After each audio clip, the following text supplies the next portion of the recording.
आज की कक्षा में हम लोग पृथ्वी के परिमंडल के बारे में पढ़ेंगे, है ना। चलो, अध्यापिका ने कक्षा में बच्चों से बात करते हुए पूछा, क्या आप यह बता सकते हैं कि हम जिस ग्रह पर निवास करते हैं वह क्या कहलाता है? कोई दिक्कत भी नहीं सर। तो चलो, ये चंदन ने बताया, जिस ग्रह पर हम निवास करते हैं उसका नाम पृथ्वी है। क्या नाम है? पृथ्वी है। अध्यापिका ने कहा, अब तक के अध्ययन के आधार पर यह पता चलता है कि हमारी पृथ्वी ही एकमात्र ऐसा ग्रह है जिस पर जीवन पाया जाता है। तो हमारी पृथ्वी ऐसा है जिस पर जीवन पाया जाता है। ऐसा क्यों है?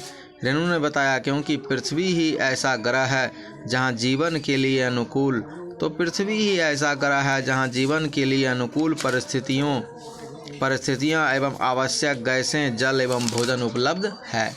तो पृथ्वी ही ऐसा जगह है जहां पर कि अनुकूल जीवन के लिए अनुकूल परिस्थिति है, आवश्यक गैस है जो हमको सांस देता है ना, जिससे हम सांस लेते हैं, और उसके बाद भोजन भी उपलब्ध है। तो तुमसे कोई पूछेगा पृथ्वी रहने के लिए क्यों जो है जो ज़रूरी है, तो बता देगा, क्योंकि यहाँ पर जो है जीवन के अनुकूल परिस्थितियाँ हैं, आवश्यक गैसें हैं जहाँ भोजन उपलब्ध है। आगे पढ़ो। अध्यापिका ने कहा, भोजन और पानी के बगैर हम कुछ समय तक जीवित रह सकते हैं, लेकिन हवा के बिना हम कुछ पल भी जीवित नहीं रह सकते। तो हवा के बिना जो है हम कुछ पल भी जीवित, भोजन और पानी तो नहीं भी देगा तो जीवित रह जाएंगे। आगे बढ़ो। ये इस तरह से हरियाली का एक चित्र बना के दे दिया है ना, कि पानी है, भोजन है, पेड़ है, पौधा, ये सब दे दिया ना चित्र। चलो आगे बढ़ो। अब इसके बारे में और समझते हैं। जहाँ भी इन तीनों चीज़ों में से किसी एक चीज़ की कमी है वहाँ जीवन संभव नहीं है। चलो, चंद्रमा और अन्य ग्रहों पर हवा पानी नहीं है। तो चंद्रमा और दूसरे ग्रहों पर हवा पानी नहीं है, इसलिए वहाँ जीवन नहीं है। तो कोई पूछेगा चंद्रमा पर जो है जीवन क्यों नहीं है, तो वहाँ हवा पानी नहीं है, इसलिए जीवन, बता देगा जी। चलो आगे बढ़ते हैं। चलो, इन तीन चीज़ों की उपस्थिति के कारण ही हमारी पृथ्वी पर जीवन पाया जाता है, इसलिए पृथ्वी सभी ग्रहों में अद्वितीय है। तो सभी ग्रहों में पृथ्वी अद्वितीय है। कोई दिक्कत भी? चलिए आगे बढ़िए। जलमंडल क्या है? एक बार चंदन, विकास, ललन, रेणु और अशोक अपनी अध्यापिका के साथ नाव में बैठकर गंगा नदी के किनारे सैर के लिए निकला। उसमें उन्होंने कुछ जीव देखे। बताओ, इनमें से उन्होंने गंगा नदी में क्या देखा होगा? तो गंगा नदी में मछली, घोड़ा, घड़ियाल, सांप, बकरी, चील, कबूतर, सोंस और केकड़ा देखा। कोई दिक्कत भी? तो ये सारे जीव जंतु जो है सो वहाँ पे रहते हैं। रेणु ने कहा, मुझे एक पौधा दिखाई दे रहा है। विकास ने पूछा, पानी में पौधा कैसे नजर आएगा? अध्यापिका ने बताया, पौधे पानी में भी होते हैं, जिन्हें जलीय पौधे कहते हैं। तो पानी में पौधा, वो बोलता है कि पानी में पौधा नहीं नज़र आएगा, तो बोलता है कि नहीं, जलीय पौधा है जो जल में भी रहता है। जल में रहने वाले जीवों को जलचर कहते हैं। तो ये याद करने वाला है कि जल में रहने वाले जीवों को क्या कहते हैं? जलचर। इन्हें भी हमारी तरह भोजन, पानी और हवा की ज़रूरत होती है। तो जो जीव जल में रहते हैं उनको क्या कहते हैं? जलचर। तो इनको भी जो है हमारे तरह हवा, पानी और भोजन की आवश्यकता है। पृथ्वी पर 4 बड़े जलभाग हैं। पहला जलभाग कौन है? प्रशांत महासागर, अटलांटिक महासागर, हिंद महासागर, आर्कटिक महासागर। कोई दिक्कत भी? चलो, संसार के मानचित्र में इन महासागरों की स्थिति को देखो कि कहाँ पर है। देखो कि संसार में इन मानचित्रों की कहाँ पर है। देखो, उत्तरी अटलांटिक महासागर है ना, ये प्रशांत महासागर है। कोई दिक्कत भी? ये हिंद महासागर है ना। उसके बाद जो है सो यही 3 है इसमें, अटलांटिक, हिंद, ठीक है, उत्तर अटलांटिक, दक्षिणी अटलांटिक। लेकिन यहाँ पर एक क्या, अंटार्कटिक दिया है। चलो, अंटार्कटिक भी इसमें दिखाया है ऊपर में, तो एक अंटार्कटिक। तो ये कौन है? अटलांटिक, प्रशांत, हिंद, है ना। उसके बाद आर्कटिक महासागर, आर्कटिक महासागर है। चलो आगे बढ़ो इस तरह से। आर्कटिक महासागर संसार के इन मानचित्रों को देख लिया, कहाँ कहाँ कौन सा महासागर है। आगे बढ़िए।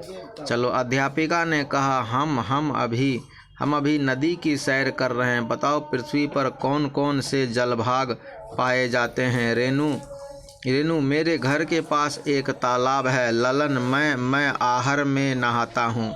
तो ललन कहता है कि मैं आहर में नहाता और मेरे घर के पास एक तालाब है। अशोक, मेरे मामा सागर किनारे मछली पकड़ते हैं। ये तरह तरह से बता रहा। चंदन, मैंने अखबार में समुद्री तूफान के बारे में पढ़ा। किसके बारे में? तूफान। तो ये अलग अलग से बता रहा कि जल कहाँ पर है। तो कोई तालाब में, कोई आहर में, है ना, कोई नदी में, तो कोई समुद्र में। अध्यापिका बोली, बिल्कुल सही। तालाब, आहर, झील, सागर, महासागर इत्यादि पृथ्वी पर जल के विभिन्न भाग हैं। तो पृथ्वी पर जल के विभिन्न भाग कौन कौन है? तो ये सब सम्मिलित रूप से इन्हें जलमंडल कहा जाता है। सम्मिलित रूप से इन्हें क्या कहा जाता है? जलमंडल। ये सभी पृथ्वी पर लगभग 71 भाग को घेरे हुए हैं। कितना प्रतिशत भाग को घेरे हुए हैं? 71। इन सभी को जलमंडल कहा जाता है। कौन? तालाब, आहर, झील, सागर, महासागर इत्यादि को सम्मिलित रूप से। कोई दिक्कत भी? आगे बढ़िए। वर्ष 1984 में जब वर्ष 1984 में राकेश शर्मा अंतरिक्ष की यात्रा पर थे। उस समय भारत की तत्कालीन प्रधानमंत्री इंदिरा गांधी ने उनसे फ़ोन पर पूछा था कि आपको अंतरिक्ष से पृथ्वी कैसी दिखाई दे रही है। अंतरिक्ष से पृथ्वी कैसी दिखाई दे रही है। तब राकेश शर्मा ने कहा नीली। तब राकेश शर्मा ने क्या कहा? नीली।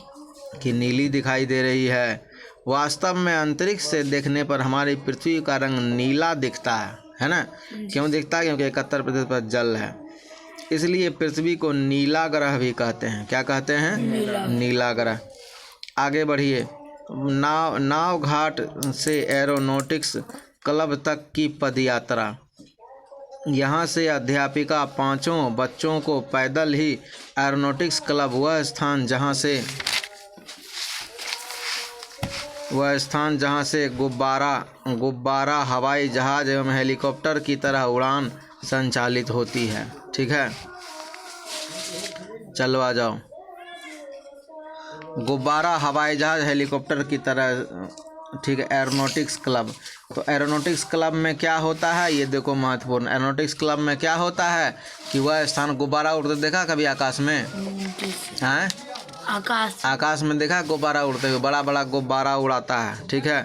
वो हवाई जहाज हेलीकॉप्टर की तरह उड़ता जाता है। चलो, रास्ते में अध्यापिका ने बच्चों से पूछा, आपको यहाँ कौन कौन जीव दिखाई दे रहे हैं? चंदन ने बताया, कौन? गाय, बकरी, कुत्ता, भैंस। गाय, बकरी, कुत्ता, भैंस। ललन ने कहा, अरे हम भी तो हैं। मयंक ने कहा, यहाँ कई तरह के